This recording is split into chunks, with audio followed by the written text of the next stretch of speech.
সব মিলিয়ে ওই দাদা বাবুরে, ওই কি বলা হয় ডোনাল্ড ট্রাম্পরে, ওই নেতানিয়াহুরে প্রায় কদমবুসি করে, স্যালুট দেয়, এদেরকে বিশ্বাস করে। আল্লাহ পাক বলেন লা তাত্তাখিযু আদুবি ওয়া আদুবাকুম আউলিয়া, বিশ্বাস করিস না, এরা যুদ্ধ করতেছে, গাজাওয়ালারা যুদ্ধ করুক, এরা যুদ্ধ করতে করতে করতে করতে একটা পর্যায়ে আসবে, তোমরা মনে করতেছো মাতা নাসরুল্লাহ, এত মানুষ মরে, কবে আল্লাহর সাহায্য আসবে? আল্লাহকে আলা ইন্না নাসরাল্লাহি করিব, বেশি দেরি নাই, আমার সাহায্য আসবে, অত অস্থির হইস না। ওই শয়তান কোন লাভ পাইয়ে দিল, কোন সুযোগ নেওয়ার জন্য এই 20 জন ইসরায়েলি এদের হাতে জীবিত বন্দী রয়েছে, এই কটাকে উদ্ধার করার জন্য এই ট্যাম্প একটা কৌশল করিয়া এদেরকে তৈরি করছে।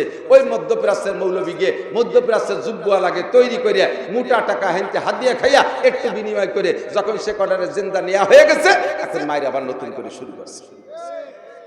আল্লাহকে ওদের বিশ্বাস করিস না, ওদের বিশ্বাস করিস না, ওদের কোনটার সাথে কোনটার আপনাই নিস না, তাদের কোনো কিছু কালচার গ্রহণ করিস না।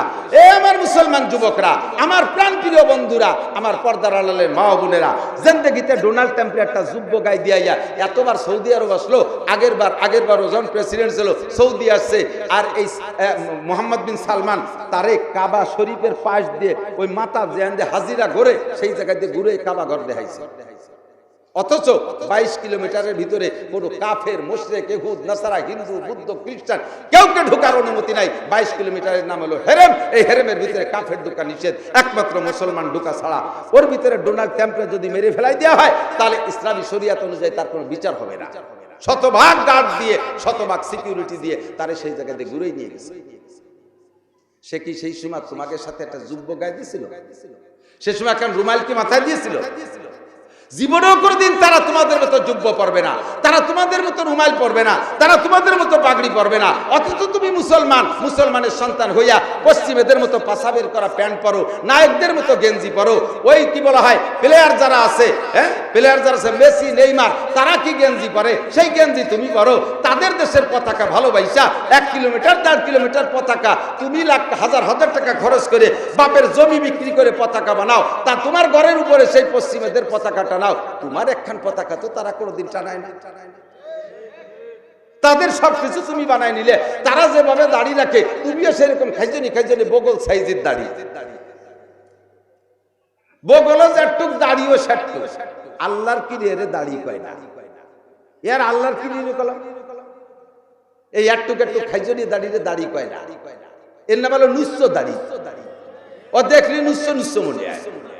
আমার নবী বলে দিছে, নবী বলছেন নোটক বাটস্কুপ, কথা হবে না, আমার গতি দিতে হবে। কষ্টসার বাবা বললুহা, মোস্তা ছোট করো, দাঁড়িয়ে বড় করো। তোমার বগল চললি, মাথা খালি হয়ে, চুলও যাটুক, বুড়ুও চাটুক, মোসও ততটুক, দাঁড়িয়েও ততটুক, বগল বরঞ্চ তার চেয়ে আর একটু বড়।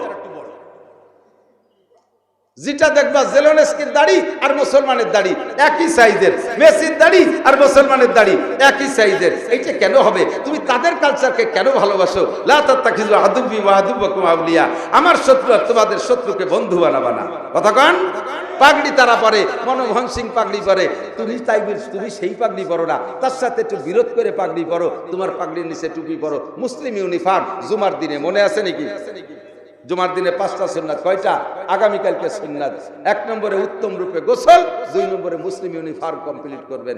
আর কেউ খালি মতে ওয়া টুবি কি নামাজের কিছু নেই, টুবি নামাজের কিছু না, দাড়ি নামাজের কিছু না, এডা নামাজের কিছু না, ওডা নামাজের কিছু না।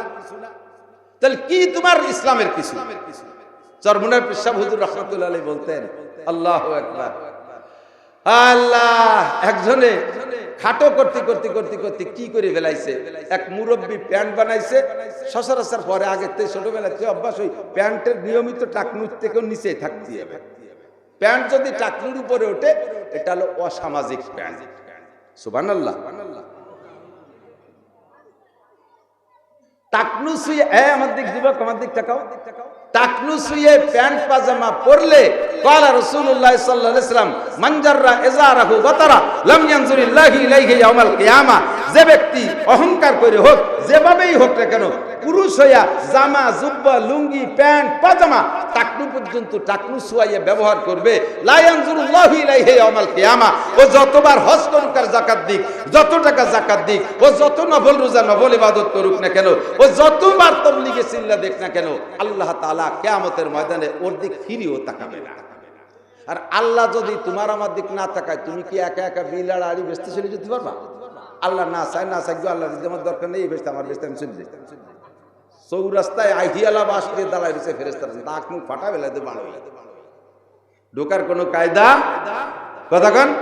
হুজুর বলেন মা আসফালা মিনাল কাবাইন ফাহুয়া ফিন্নার, ক্বালা রাসূলুল্লাহ সাল্লাল্লাহু আলাইহি ওয়াসাল্লাম। শুনে দেন হুজুরের কাছে, হাদিসের ভিতরে পরিষ্কার আসছে মা আসফালা মিনাল কাবাইন ফাহুয়া ফিন্নার, টাকনুর নিচে যেটুক যাবে কাপড়ের থেকে ওইটুক জাহান্নামের মধ্যে যাবে। তা আপনার টাকনুর নিচে যেটুক নিচে চলে গেছে ওইটুক আর নিচের পাটুক এই দুইটুক জাহান্নামে যাবে, আর আপনার পুরো বডি বেঁচতে থাকবে।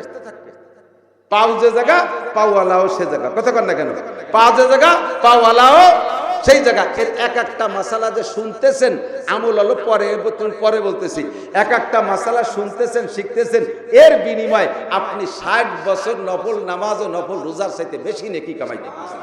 আর আমল করলে কি হবে? এগুলো যদি সুন্নাত হয়, এর আমলগুলো যদি সুন্নাত হয়, তো হুজুর বলেন মান তামাসসাকা বিসুন্নতি ইনদা ফাসাদে উম্মতি ফালাহু আজরু মিয়াতি শাহীদ। একটা সুন্নতের পর ওই সময় যে সব সুন্নতগুলো মুসলমানদের থেকে, মুসলমানদের অলসতার কারণে অথবা মুসলমানদের অপষড়যন্ত্র শিকার হইয়া মুসলমানদের থেকে সুন্নতগুলো বিলুপ্ত হতে থাকবে, একটা একটা করে সুন্নত চলে যাচ্ছে মুসলমানদের অলসতার কারণে, মুসলমানদের অলসতার কারণে মুসলমানদের অপষড়যন্ত্রের শিকার হইয়া সুন্নতগুলো বিলুপ্ত হচ্ছে। হুজুর বলেন এই সময় একটা সুন্নতের পর আমল করলে 100 শহীদের সওয়াব। তাও সুবহানাল্লাহ জোর নাই। 100 শহীদ চেনেন কারে কয়?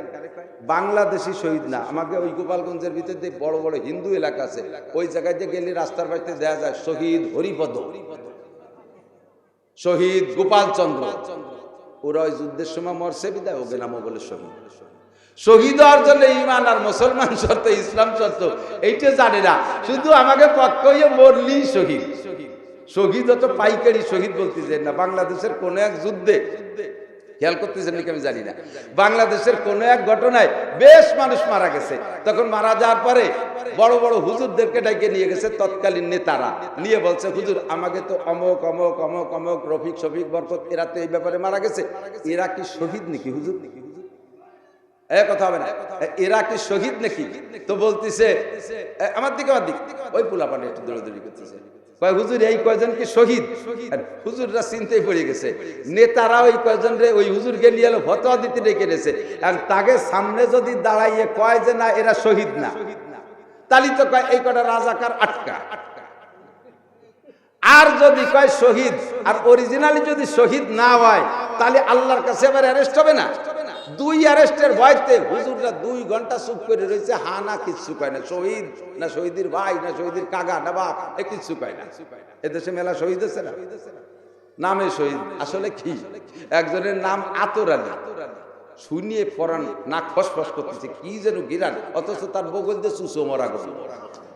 আতর আলী হলি কি গিরান হয়? নাম শহীদ, স্লিপ করে বললে পশ্চিম দিক পড়ে না। নাম ওলিউল্লাহ, জিন্দেগিতে এক ওয়াক্ত নামাজ পড়ে, সে আল্লাহর ওলি হয়ে গেছে। সাতক্ষীরার শ্যামনগর শাহী মসজিদ মাদ্রাসায় মাহফিলে গেছি, স্টেজে উঠি, ওই সময় শুনি যে একজন আর একজনের ডাকতেছে, এ সুন্নাত সুন্নাত। এই যে মানুষের ভিড়ির মধ্যে সুন্নত ডাকো শুনলো, তখন সকল আমি ব্যাক করলাম যে সুন্নত দেখে যায় তার কোয়ান্তে কোন জায়গায় কটক সুন্নত। আউ্লাকের সুন্নত তো দূরই কথা, জায়গায় জায়গায় ফরজও নাই।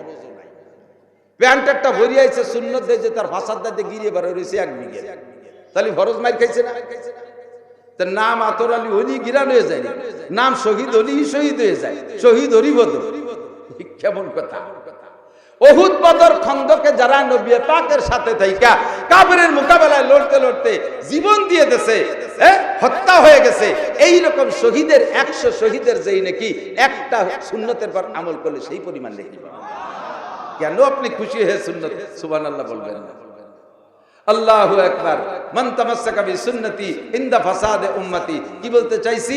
যে সুন্নাত জুমার দিনে, তাই না? তো যে ব্যক্তি এই পোশাকটা ওইভাবে অনিয়ম পড়বে, ওই লোকটার হাসরের মাঠে টাকনুর নিচে টুক জাহান্নামে যাবে। কাজেই আমি পোশাক পরবো টাকনুর উপরে। আসেন আমার সাথে চলেন, কালকেই চলেন, যদি সম্ভব হয় দেখাই নিয়ে আসবো ইনশাআল্লাহ। আমার গোপালগঞ্জের ডিসি সাহেব তো একেবারে একজন মূর্খ মানুষ, ঠিক না?